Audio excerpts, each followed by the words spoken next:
26 വർഷത്തെ വിശ്വാസം, ലക്ഷക്കണക്കിന് സന്തോഷകരമായ ദാമ്പത്യങ്ങൾ. കല്യാണം എന്നാൽ കേരള മാട്രിമോണി തന്നെ. സംഘർഷം പുതിയ മാനങ്ങളിലേക്ക് വളരുന്നതിന്റെ വ്യക്തമായ സൂചനകൾ കഴിഞ്ഞ ദിവസങ്ങളിൽ ലഭിച്ചിരുന്നു.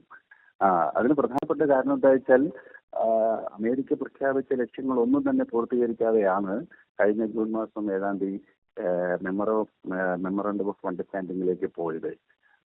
ഇത് അമേരിക്കൻ രാഷ്ട്രീയത്തിലെ ഡീപ് സ്റ്റേറ്റ് വാർ ഹവാക്സ് എന്ന് പറയുന്ന ഗ്രൂപ്പ്, യുദ്ധക്കുതയന്മാരുടെ സംഘം, അവരുടെ നിന്ന് വലിയ എതിർപ്പുണ്ടായിരുന്നു. അപ്പോൾ ഇറാനെ ഏത് വിധനെയും പരാജയപ്പെടുത്തുക, ആ പരാജയപ്പെടുത്തിയ ശേഷം വിജയം പ്രഖ്യാപിച്ച് വരുന്ന നവംബറിലെ തെരഞ്ഞെടുപ്പിലേക്ക് പോവുക എന്നത് അമേരിക്കയുടെ നിലവിലുള്ള ഭരണകൂടത്തിന്റെ രാഷ്ട്രീയ താല്പര്യമാണ്. അതിന്റെ ഭാഗമായിട്ടാണ് ഈ മാരകമായ ആക്രമണം ഇപ്പോൾ നടന്നുകൊണ്ടിരിക്കുന്നത്. ഗൾഫ് മേഖല മൊത്തമായി എരിയുന്ന ഒരു സാഹചര്യം ഇപ്പോൾ ഉണ്ടായിരിക്കുന്നു.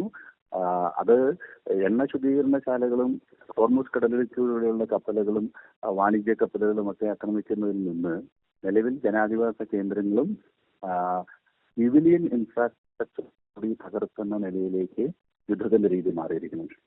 അതുപോലെ കുവൈറ്റ് അടക്കം, കുവൈറ്റിൽ ഇപ്പോൾ ആക്രമണം കനത്തു, ഖത്തറിലേക്ക് വന്നിരിക്കുന്നു.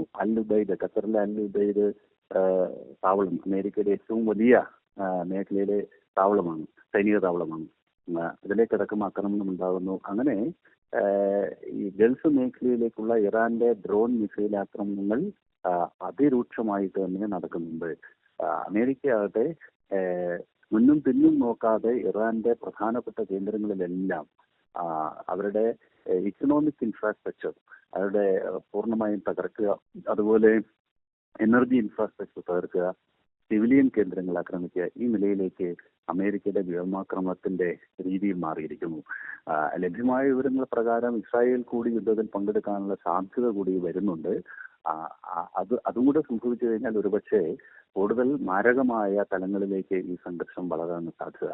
ഏതായാലും ഒരു പിന്മടക്കമില്ലാത്ത രൂപത്തിലാണ് ഇപ്പോഴത്തെ സംഘർഷത്തിന്റെ രീതി.